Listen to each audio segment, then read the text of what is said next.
This is the Momentum Podcast.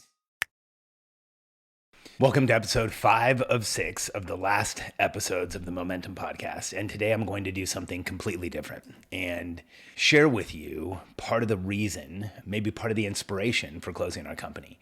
Over the course of the past maybe year and a half or 2 years, I've been working on a framework called, right now, the draft name is the Self-Love Continuum. Don't dismiss this because it says self-love. It's actually a continuum of how, as entrepreneurial personality types, as humans, we evolve and move from places of self-judgment and self-criticism and self-loathing, self-disgust, to places of self-awareness, self-acceptance, self-appreciation, and even self-love. This has confused me for most of my life. Every time a speaker got on stage and said, all you have to do is love yourself more, I would want to say, all you have to do is F yourself more, because I don't understand what you're saying. Self-love was a nebulous, ambiguous, difficult concept for me to understand. And the type of person I am is that when something's challenging or frustrating or is creating static or resistance in my life, I go on a deep dive. And that's what I've done with this continuum, with this framework. It's been a 2-year deep dive. It's been mission in understanding how we evolve as human beings. It's been a mission in understanding how do we actually achieve self-love, how do we achieve self-transformation or just transformation, and how do we achieve transformation and self-love on a consistent basis. Now, I want you to know something. I don't think any one of us is going to live in self-love permanently all day, every day. But I think that if you follow this framework and you understand the self-love continuum, you can get to the point where you're spending most of your time in self-awareness or self-acceptance or self-appreciation, and yes, even self-love. And this is not just a framework of understanding how to care about yourself more and how to love yourself more. It's actually a framework understanding how you can create consistent transformation in your life, consistent behavioral change, and when you do, you will change everything. Now, I alluded to this earlier. Part of the reason that we are shutting the company down is because as I worked on this framework, I realized I wasn't taking the action. I wasn't creating the behaviors that would make me show up in the way that I wanted to in this company. And when I really spent some time with it and got real about what was going on, I realized it was because I don't want to be doing what I'm doing anymore, and I needed to take myself out in order to go in the direction that I really wanted to go. So I'm excited for you to see this. It's a presentation that I did at the last event we're ever going to hold for this company. And you will hear some Q&A afterwards from some of the members and attendees, and then the presentation will end. And I am hoping it will help you understand yourself better, see some opportunity in what you're doing on a day-to-day basis, and understand how transformation is a place that we can actually move ourselves towards and be in far more often than we understand. And we can change our lives, we can change our behaviors, we can love ourselves more, and we can create the life we want if we follow this framework. I know I am. I know it's changed my life. I know it's changed the lives of the people that I've shown it, and I'm excited for you to see it now. The manifesto is going to play, and then afterwards, it's going to go straight into the presentation. I appreciate you being here for my penultimate podcast. They always say that in F1. It's like the second or the second to last. And so this is 5 of 6. I'll see you on the next episode, and I hope you enjoy the Self-Love Continuum. I'm Alex Sharfin, and this is the Momentum Podcast, made for empire builders, game changers, trailblazers, shot takers, record breakers, world makers, and creators of all kinds. Those among us who can't turn it off and don't know why anyone would want to. We challenge complacency, destroy apathy, and we are obsessed with creating momentum so we can roll over bureaucracy and make our greatest contribution. Sure, we pay attention to their rules, but only so that we can bend them, break them, then rewrite them around our own will. We don't accept our destiny, we define it. We don't understand defeat because you only lose if you stop, and we don't know how. While the rest of the world strives for average and clings desperately to the status quo, we are the minority, the few, who are willing to hallucinate there could be a better future, and instead of just daydreaming of what could be, we endure the vulnerability and exposure it takes to make it real.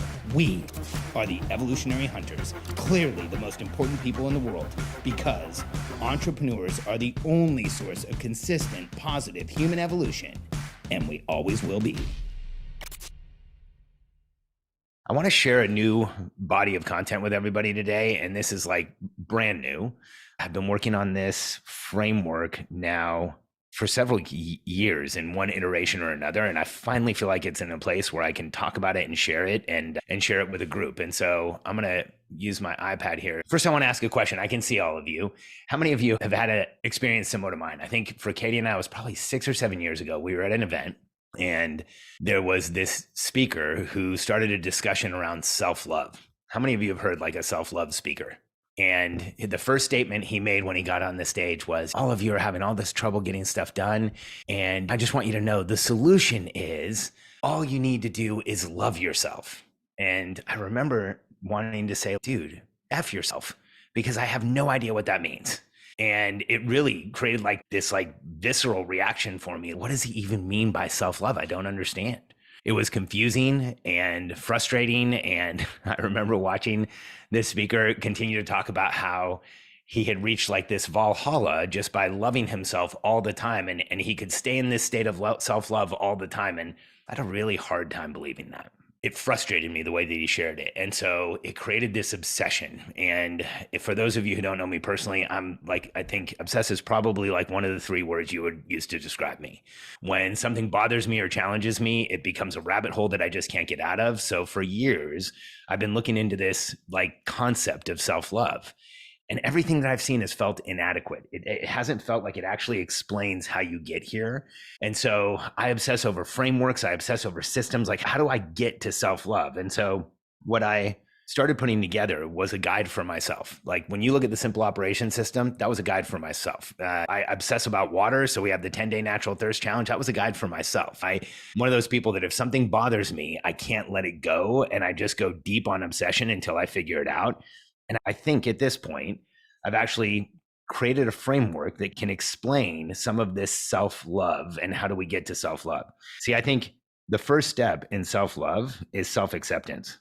And for so many of us, self-acceptance is something that's difficult, especially those of us who experienced trauma around who we are. How many of you know that you have childhood trauma, or let's be honest, adulthood trauma around who you are and around how you are and being judged and not being seen and not being heard?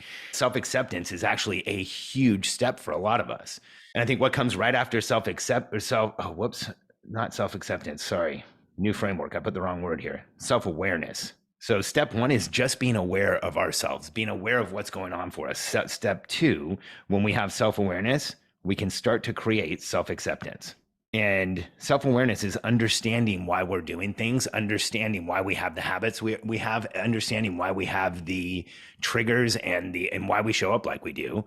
And then self-acceptance is accepting those things so that we understand who we are. We know why we're doing those things. And when we get past self-acceptance, we can get to self-appreciation. And by the way, I'm going to give you the steps to get here. You don't just climb this ladder automatically. This is something that's purposeful. Because if we can go through self-awareness, self-acceptance, and self-appreciation, my theory is that's where we get to self-love. You don't just step into self-love and then have it be there all of the time. And on the bottom side of this framework is where I think most of us live. If I'm candid and honest and transparent, I think most of my life as an entrepreneur, I spent in a place of self-judgment. That first step up is self-awareness, but the first step down is self-judgment. How many of you know that there are times, let's be honest, in every day where self-judgment comes up for you? And you think to yourself, like, why did I do that? And why did this come up? And why did this happen? And self-judgment slows us down and it has us like looking at ourselves in a way that is not positive. And when we get through self-judgment, if things get challenging, if pressure and noise is high enough, if you don't have the right systems in your life, that self-judgment leads to self-criticism. And self-criticism is that nagging voice that tells us over and over again that we're not doing the right thing. And if we have self-criticism for enough time, we get to this place that is really uncomfortable of self-disgust. And self-disgust is right before what I would call self-loathing or hatred. If it makes you uncomfortable to see those bottom ones, it makes me uncomfortable too. Because here's what I know about a lot of my life is that I was in self-judgment because I had negative feelings about myself. And those negative feelings about myself came from other people's imprints, from conditioning, from trauma, from the pain that I felt when I was a kid, from the pain that I felt when I was an adult. Those negative feelings led to me having negative habits. And at times in my life, the negative habits were things like smoking, overeating, undereating, drinking. I've tried out all the negative habits. I didn't want to leave any stone unturned. And those negative habits led to what I call negative loops and spirals. Because if you have a habit for long enough, it becomes a loop. And if it stays there for long enough, you start to spiral. And for me, when I look back at my 20s, I ran a company that was fueled by self-judgment. And a lot of the decisions I made were because I was in self-criticism. And a lot of the stuff that I did was because I was in self-disgust. And I could get to this place of self-loathing and self-hatred. And this is where we get to high-risk activities. And when I look back at myself in my 20s, I was running a successful company, but I was all the time engaged in high risk activities. I was going out and drinking and doing things that were really unsafe. And as human beings, we don't do things that are unsafe unless we're in a place where we are not really understanding who we are and we're not caring about who we are. And so this spiral downwards is matched by a spiral upwards. See, self-awareness is created by positive choices and feelings. And positive choices are things like time in neutral, or drinking water, or having the right systems in your life, or putting the personal operating system into your life, or creating a breathwork practice or a morning routine. These are all positive choices. And what happens, and this is interesting, when we create self-awareness around where we need help, and then we start making positive choices, those positive choices lead us to self-acceptance. And self-acceptance leads to positive habits.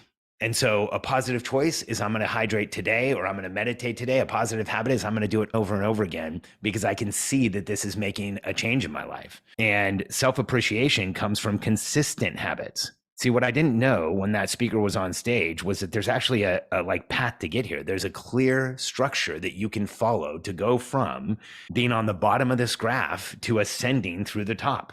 When you have consistent habits, what happens is consistent habits create transformation.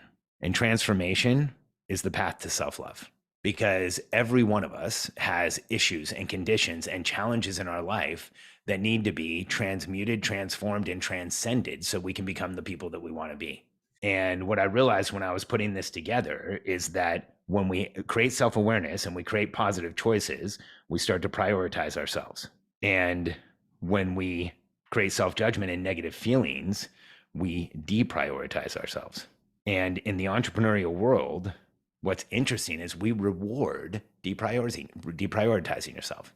We actually give accolade to people who deprioritize themselves.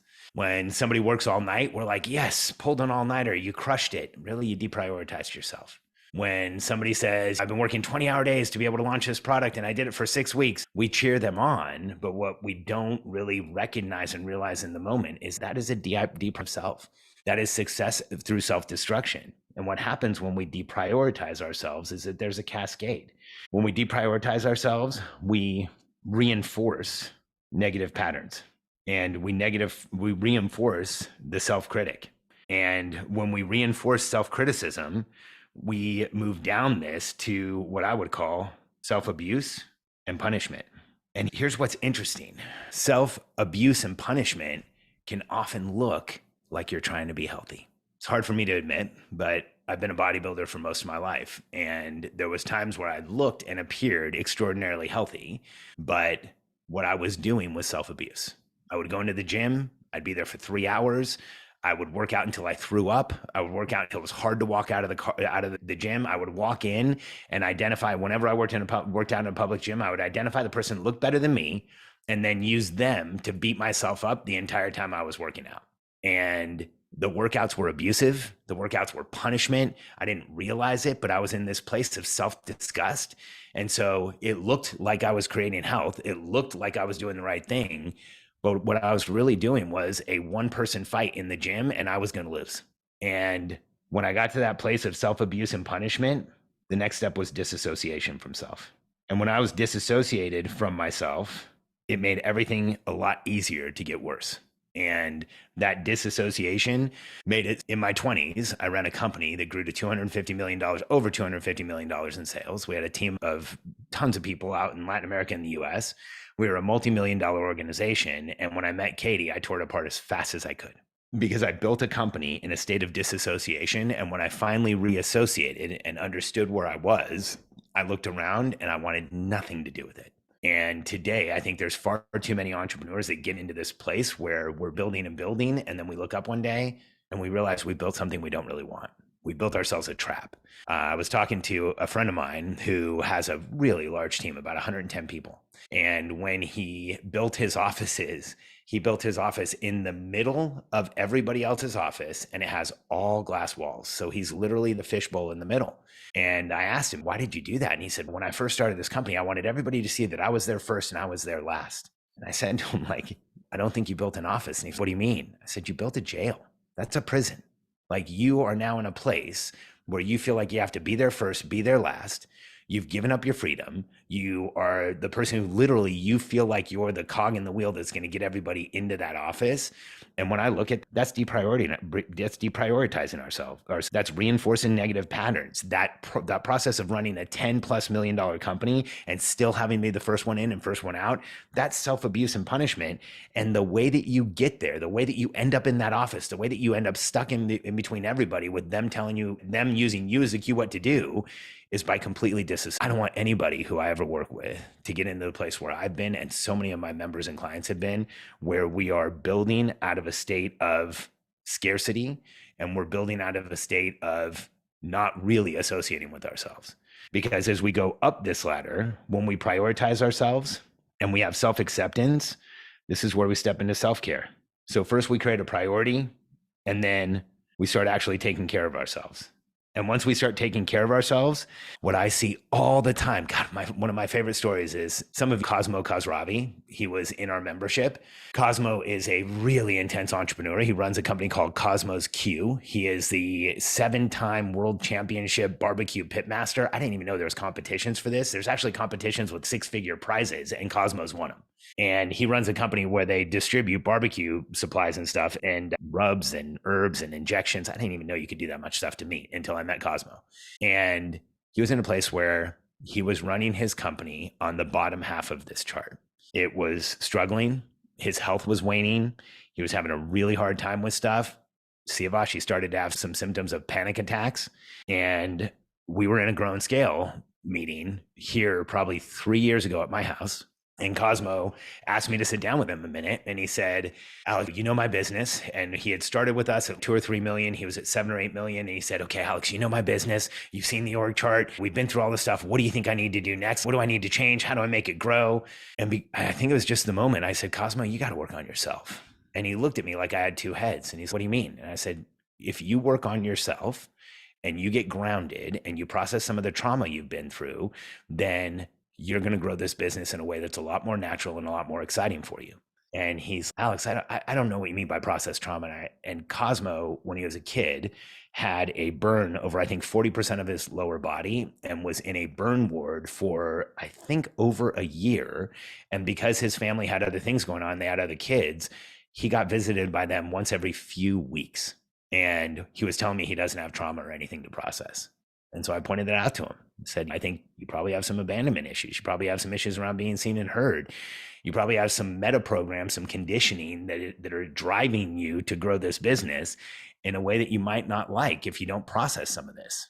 And it's really interesting. He asked me how to do it, and I suggested that he do EMDR. He started doing EMDR, and not only did he start taking care of himself, I'm getting some messages and stuff from Cosmo now. We're still friends. And he's optimizing. He's asking me about PMF. He's asking me about the sauna. He's asking me about like ice baths. He's gone from really deprioritizing himself to now self-optimization. And what happens when we get to this place is where we create true connection with self and true connection with who we are.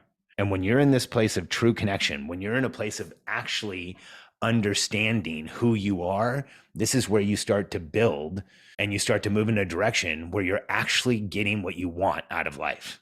Because when we have self-awareness and we have positive choices and we prioritize ourselves, we make the declaration that we are important. And when we move past I'm just important, we get to I am worth investment of time and energy. And when we get past time and energy, we get to I am my priority. There's only one of you, and you are the most important person in your life. When we get to the place where we are our priority, we can ascend to this level of self-love, of transformation, of true connection, and we can finally get to the place where I love myself. And I'll share candidly with all of you, for me, I don't walk around in a place of self-love. I don't want to give you an unrealistic expectation, because here's what's more common for me. I have an issue that comes up and it makes me feel like I am wrong or bad. And typically that issue, if I'm feeling that way, it's triggering something from my childhood. It's triggering a wound, a core wound that I have, something that's already come up for me in the past. And I'm back in this conditioning and triggering. And this I am wrong or bad starts making me feel like I am broken. The reason that the entrepreneurial personality type book ends with the statement, there is nothing wrong with you and you're not alone, it's because I believe most of us as entrepreneurial personality types can go from I am important to I am bad, I am broken, and then the next one, I don't matter, pretty quickly. And when we get to I don't matter, the next one is I don't like myself. Or if it's in a bad reaction, I hate myself. Just with a show of hands, how many of you know that if there's pressure and noise in your life and the wrong condition happens and there's a trigger present, you can very rapidly go right down this thought process of I'm wrong, I'm broken, I don't matter, and I don't like myself or I hate myself. How many of you, John, thanks for being so enthusiastic. I know that I can. I know that I can actually live in this bottom half of this chart and not even know it. And I know that I've lived years there. I know that I've lived for a lot of my life there. And through getting the right information in my life and for getting the right habits in my life, things have changed, because the way that you go up this continuum and you get to I love myself is by having self-care, process, structure, and routine. Because you can't create consistent habits. You can have positive habits, you can do them every once in a while, but consistency requires that you have process, structure, and routine. And when I put this framework together and finally understood it, it gave me insight into why I'm so obsessed with process, structure, and routine, because I don't think you get there outside of creating process, structure, and routine. I don't think you get there outside of actually having systems in your life that protect you from going in this direction, because the way that you go this way is through trauma. And when we don't have process, structure, and routine in our lives as entrepreneurs, I would present that our life can actually become traumatic. How many of you would agree that there's been periods of time in your life as an adult where you are taking on trauma due to lack of process, lack of structure, lack of routine? And if we get to this place where we're taking on trauma, we go down the bottom half of this quickly.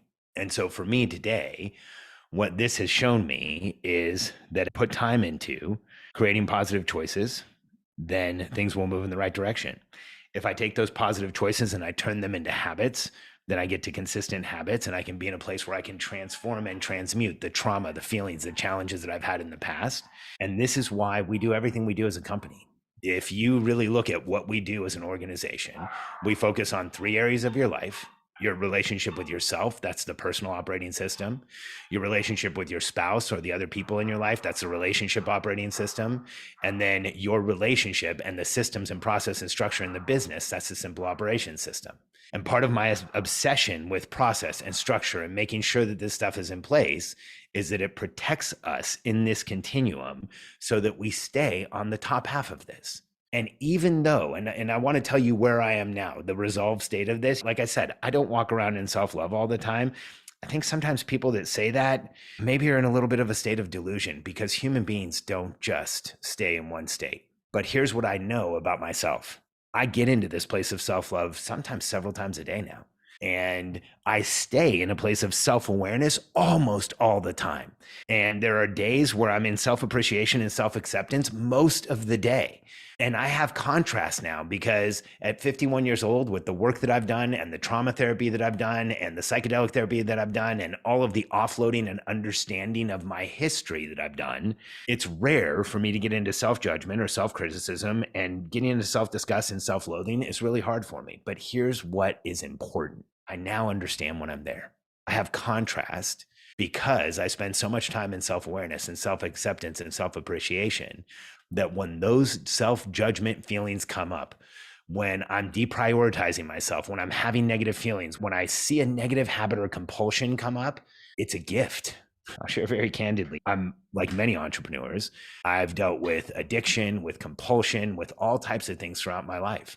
And over the course of the past 51 years, I've cleared out almost everything until this last year. I was dealing like with the last big compulsion that I had. And a friend of mine left me a message and said, "Hey, I want you to look at this differently. What is the gift in this compulsive behavior? What is a gift in this addictive behavior? What's a gift in like this disassociation that you're trying to create?" And I remember her like hearing the message and being so angry. Don't tell me this is a gift. Don't tell me this is good. Like it takes me down this chart. It's like compulsive behavior is totally challenging for me. But then I just kept thinking about it and kept meditating on it. And here's what I found. This condition has now become a signal for me. When I get into a place of self-judgment, when I hear in my head that there's self-critical thoughts, when I hear that there's self-disgust, where I'm abusing myself or I'm saying mean things to myself, I know it's a signal that I don't care enough about where I'm going, or I'm not clear enough about what's next. I'm not in momentum and moving forward. And so anytime I start feeling anything on the bottom of this chart, I start looking at how do I get out of the bottom of this chart through positive choices, positive habits, creating consistency, and then getting to transformation. And I think what happens in the personal development world is that we're often told we can go from somewhere in here. Wait, I want to use a different color. Especially during a sales process, we're often told we can go from somewhere in here, change color, somewhere in here to here just by buying a product or by being in an event or by listening to someone. And I think that's unrealistic. I've spent a lot of time with this. And the reality that I've come to understand is that if we want to go from the bottom of this chart to the top, this is actually a process that takes time. This is a process of putting self-care and process and structure and routine in place. It's a process of staying in positive choices and feelings. It's a process of creating positive habits, making them consistent, and then we create the transformation that we're all looking for. And if any of you have ever been to the event where it was supposed to create transformation in the moment and you felt like it did, but it didn't, it's because we didn't put the structure in place. The personal development world is full of theories and concepts and information, but so rarely are there actual step-by-step practices that take you from where you are to where you want to go. And when you look at our content and how we teach as a company and what we do at Simple Operations and what we do in all those different systems that I talked to you about, it's right here. It's creating the positive choices, the positive habits, the positive feelings that create that transformation and move you into a place where you can, in some time of the day and in some time of your life, feel self-love. And this framework helped me understand where if I'm in a place where I'm hearing those critical voices, that this is where I need to focus on and this is where I need to put my time and energy. So is there any questions or comments? Let's hear Tessa. That was deep. That was like really good, Alex. I really appreciated it because I don't feel like I had a lot of trauma as a kid as much as I had as an adult. And so I don't feel like I go to the self-loathing very much at all. I feel like I know my worth, but I've also heard so many times words that people say and that it's not in my conscious, but it's in my subconscious. So Yeah. I've worked hard to do the EMDR and trauma therapy, and I feel like that's so much better. But going through the actual steps to get to that self-love is like amazing. I love it. Absolutely love this. I actually marked it down as the time that you started so that I can go back and watch the recording again. Oh, thank you, Tessa. That means so much to me coming from you. Really, thank you. Wow, that's awesome. Who else? Who else has a comment? And if you want to just jump in with Tessa and make positive comments, I'm totally cool with that too, since this is brand new and a little vulnerable. But thank you, Tessa. Who else has a comment or an insight or a question? Let's hear it, Siavash.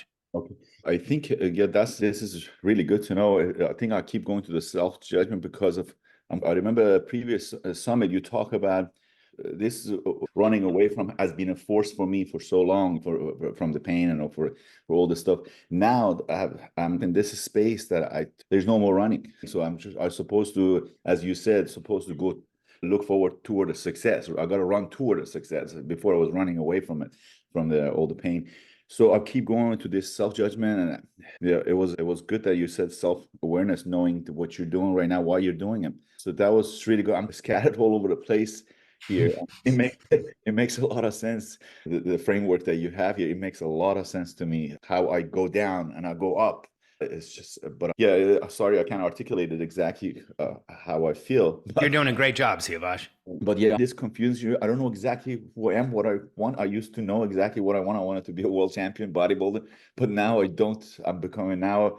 Even people are looking at me different. Before I was an underdog. I was like everybody. Now I'm looking like a boss. It's just so confusing to be to where I'm at. But this framework is really helpful. I told Michelle to write it down so I know where I'm at when it's happening. Thanks, Siavash. Yeah, it's interesting doing what you do, Siavash, because I see you do this with people at Six Pack all the time. What Six Pack Gym brings in is people who, in a lot of cases, are here. You can tell because their body shows it. When somebody weighs 300 or 400 pounds, they're in a place of not feeling very positive about themselves. And I know we're in a space and time where like body positivity, like it's okay, and we want to make them feel like they're okay. But I've been 300 pounds. And I know that the way I got there was because I really wasn't connected to myself.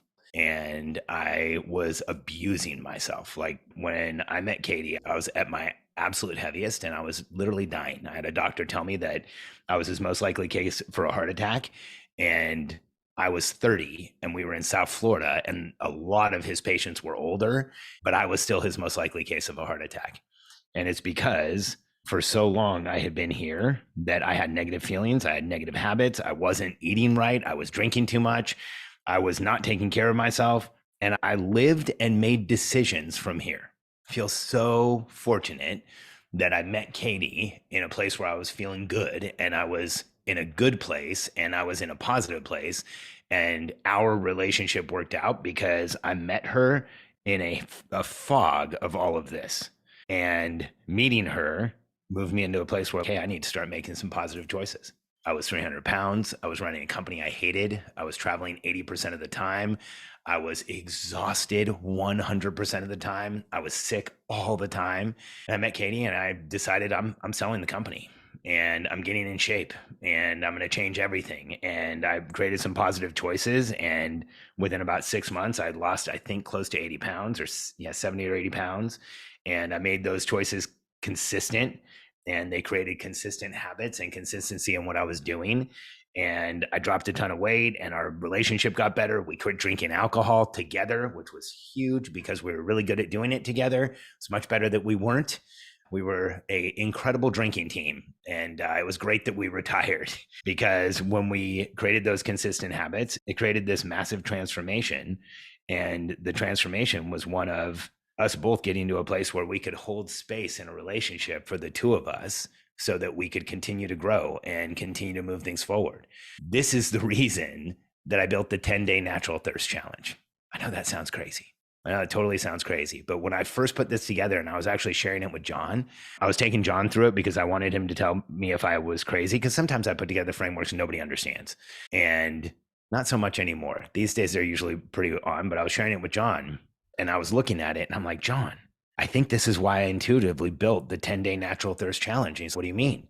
I'm like, look, if somebody makes the decision to drink more water, we get them into a really simple positive choice. I'm going to drink more water. And if we can get them to do it for 10 days and they follow our process, we get them into a positive habit. And so many people that have taken that program have told me, I did it for 10 days. I'm just going to keep doing it forever. And that's consistent habits. And I can't tell you how many times since we released the 10-day natural thirst challenge, I think in sometime in 2004 or 2005, it's been in like 5 different iterations, or maybe 10 different iterations, but I can't tell you how many times I've been at an event or I've been on a group call like this, or we've been somewhere where someone comes up to me and says, hey, I just want you to know, I took your 10-day natural thirst challenge and it changed my life. Katie's watched this. It's like the weirdest thing whenever it's the water thing and people are like, it changed my life. And I always inquire, I'm like, really? So tell me, how did the 10-day natural thirst challenge change your life? And they'll say things like, I wasn't drinking a lot of water and I didn't feel very good about myself. And I was drinking a lot and I didn't really have a lot of momentum in my life because I was beating myself up. And because I was drinking a lot, things started to fall apart around me. And I got to this place where I didn't know what I was going to do. And I was like acting in a way that I didn't really want to act. And then I found this 10-day challenge. And I'm like, okay, I'll try it for 10 days. And I remember within the first few days, I had a headache, what most people tell us. But by day 3 or 4, I started feeling better about myself. And I was drinking more water. And it's so weird, Alex. I actually wanted like more greens and healthier food. And I didn't want to eat the stuff that I was eating. I was driving past McDonald's and going to the place that sells salads. And because I was drinking more water, I felt like I was in my body more. So I started doing some meditation. I went to yoga, started working out. And I took your program 2 years ago and I've lost 40 pounds. My business has doubled and my relationship with my wife is better than it's ever been. And they attribute it all to drinking water. One of the things I often share with entrepreneurs is that momentum anywhere in your life will create momentum everywhere in your life if you let it. And so many of us, we feel like the way to go from here, from these high risk activities to going up here is like some extreme event. Here's what I see entrepreneurs do all the time. Like they know they're somewhere in this bottom half of this chart. And so they're going to fix it all at once and right away. And this doesn't happen so much in our membership anymore because we talk about it openly. But in the past, we would talk to people about, hey, let's move in the right direction. Let's get into momentum. Let's change your life. Let's change your body. Let's like optimize. And I would have people come to an event and say, Alex, I'm doing it. I'm going to create the habits and I'm going to move in the right direction. I'm like, great. What are you doing? I'm running a marathon. Awesome. Where are you running it? San Francisco. Hey, when are you running it? 6 weeks from now.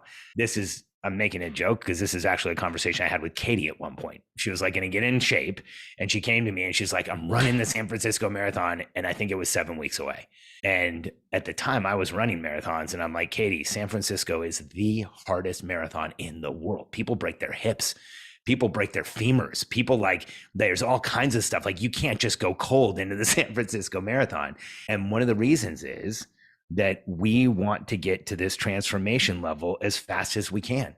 And we skip all the steps in between because if you want to run a marathon and you're down here and you think the marathon's going to help, then start practicing running and run a few miles in a week. And then get to the place where you're doing it over and over again. And you're now running a couple miles in a day. And then create consistency to where you're running 6, 7 miles a few times a week and maybe 11 or 12 miles once or twice a month. And then once you're at the point where you're doing 11 or 12 miles, you get up to 16 or 18 on a run, you can finish the marathon and then you go run the marathon. And if you go through the steps and you allow the change in your mentality, you allow the change in your reality, that marathon is actually transformational, not the opposite. Because what so many of us do is we're in a place where we're on the bottom half of this chart. And so many of us get to a place where we know we're here intuitively or not unintuitively. We know it consciously or subconsciously. And instead of moving up the chart, we know that we're having negative feelings. And we say, okay, there's some negative feelings here. I'm going to run a marathon and kick my ass with it for the next 6 weeks. And then I'm going to go into this marathon and I'm going to kick my ass for 4 or 5 hours while I run it.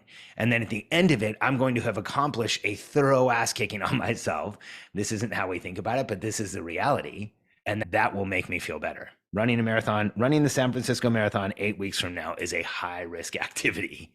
And so often the high risk activities in Gateway can look like we're moving in a positive direction. The way that we really determine this is we ask ourselves, are we making the right choices? Are we creating habits? Are we creating consistency? Because when we're in a place of consistency, we are always knocking on the door of transformation. Is there any other, oh man, the chat lit up and I didn't see it. Was there any questions there, Eddie? None in the chat. Okay. I've got a comment really quick. Let's hear it, John. I think it's really interesting to look at this on a micro level and a macro level. Because I have an example just this morning where I was like, I went from just waking up and being happy. I went to self-judgment and self-criticism really quick, just from something that happened. But then once I brought self-awareness to it, I was able to take action on it. It was just something small that happened with my wife. And I was like, oh, wow, I was being this way and then judging myself for it. And then I sent her a text and then we came back together and connected. And so it's really easy to like fluctuate between these things really quickly on a micro level. But then the macro level is like where our behavior patterns are and things like that. And I just thought that was an interesting point of reference because it happened to me this morning. I was like, oh shit, I just went through that. Yeah, I think you can really apply this in a bunch of different scenarios. Thanks, John. I think it's important for us to understand that. It's part of the reason I'm suspect of people who say that they walk around in self-love all the time. Maybe like Eckhart Tolle does it, or like Carolyn Mist, or one of these people who is totally different than the rest of us. But I don't know. Like, I think that part of the human condition is understanding this and recognizing when we slip into self-judgment and self-criticism, just like John did this morning. It happened to me yesterday. I was getting ready for Grow and Scale, and Kennedy, my 14-year-old, came in. I didn't really have a lot of attention to give her, and I was short with her. And then I was short with her, and Katie told me I was short with her, that she had said something. Then I was having negative feelings about myself. Then I'm going into Grow and Scale, and I'm like, oh crap, I messed this up with Kennedy. And John, I did the same thing. I just was like, okay, wait, let me fix it. I texted her an apology and said, hey, Kennedy, sorry I didn't connect with you this morning. I love you. I was really getting ready for the event. And that was a positive choice. Moved me right back up over the line. So thanks for sharing, John. Rosalie, your comment here is really insightful. You said, I resonate really with this and can see my own growth through it. I'm proud that I'm mostly above the middle line. I have lots of self-care, structure, and routine in my life, which definitely has led me to positive transformation. Where my mind goes is, how can I help my team find this? Rosalie, I think sharing a framework with your team like this is incredibly effective. And I'm happy to have you share the video with them. But when you look at the system that does this for us personally, how many of you are in the Momentum Planner system or using the Momentum Planner system? Okay, I know my team is. Okay, if you're not, I suggest you take a look at it, because that system is literally the framework that will force you through this. It will actually have you tear down belief systems and create what are those positive choices, positive habits, and consistent habits you should have for transformation. And just so everybody understands, that Momentum Planner system is something I've been obsessed with since 2009 or 10 or something like that. It's a long time. And at one point, I hired a neuroscientist named Robert Cooper, who's written like 7 or 8 different books on neuroscience and performance. And we worked together for a year on the Momentum Planner system. And we used his grad students in the college that he teaches to prove out the entire system. And the question we were asking of neuroscience students, and one of the top neuroscientists in the world, was, how will the entire system affect neurology? How will the entire system affect parasympathetic and sympathetic nervous system response? What is in this system that could potentially trigger someone and take them in the wrong direction? And so we put a massive amount of intention into the personal operating system and the Momentum Planner. And so, Rosalie, if you want to roll that out to your team, reach out to my team. We've had a lot of companies who've done that, and everyone on our team uses it. And when you put people in a system like that, where it's understanding what you want, creating the system and structure to get there, and then daily execution, this is how you share with your team how they can move forward. Daniel, thank you for your comment. I appreciate it. Tessa says, shows how powerful Katie is. What a great influence. Yeah, Katie changed my entire life and continues to. She's like my favorite subject, my favorite person in the world. And my goal in life is to help a bunch of people and spend as much time as I can with Katie. And that's how it was literally since the first few hours I met her. We met at a restaurant in Tampa, and we were together for probably 3.5, maybe 4 hours that night. And when she left, I called my mom and told her that I had met the person I was going to marry. And about 8 weeks later, when Katie came out to Fort Lauderdale to visit me, I proposed to her on the first night we were together, which might sound crazy, but it's even crazier. She said yes. So we had this secret engagement for the first couple of years we were together that nobody else knew about until we actually had a formal engagement. And so, yeah, she changed everything. John says, we still get emails inconsistently from people who went through the water challenge. It's great, like all the time. We and it's unsolicited. People write in and they tell us stories like the story I just shared with you. So here, Daniel's pointed out a really challenging marathon. Oh, this is so good, Lauren. When I'm in the bottom state, I think people are feeling, wait, Lauren, can you unmute and share with me? I think you missed a word there or something. I want to understand it. Yeah, can you hear me? Sorry, I was eating my dinner. No worries. I know that it's totally a different time zone for you. Thanks for being here. Yeah, so basically it's super interesting because, for example, like with Daniel or Noor, sometimes I'm like, why are they being so blunt with me? Or like, why are they so angry right now? And it's just because I'm reading how they said it in that way, because I'm like in a really negative mood. And you wouldn't think that I was in a negative mood from talking to me, but maybe I'm just like rushing around. And I get in this state quite often where I'm like really just frustrated and I'm like, oh, and like nothing is moving fast enough for me. And I'm feeling stuck. And that's when I'm like having this thought that other people are being a certain way, when it's literally just my perception of it. And it's like my projection on them that they're being like that when they're not. Yeah, I always think the team hates me or they're gonna leave and like I'm being mean or something. And yeah, so yeah, Noor just said it there. It's pretty interesting. And I probably noticed it the most with Noor and Daniel. because they're the people that I speak to the most. And then I'm like, oh my God, why is Noor not replying to me and with heart emojis and stuff? She must be so upset with me or something. So it's interesting. Lauren, thank you for sharing. What I think you're pointing out is that as we move down this continuum, hypervigilance goes up. Like that hyperreactivity, hypervigilance. And the lower we are, the more vigilant we are. Because I know I'm the exact same way. And Katie can tell you this. Like when I get into these negative feelings and self-judgment, self-criticism, self-disgust, she can say something to me that on any other day would not even matter. And then there's the day where she says it and I'm completely triggered by it and offended by it. And I'm angry with her and I'm angry with the whole world and everybody's attacking me. And like you said, Lauren, it's just my projection of how I'm feeling on the inside. I want to thank everybody for letting me share this with you. Thank you for the comments. Thank you for the feedback. I really appreciate it.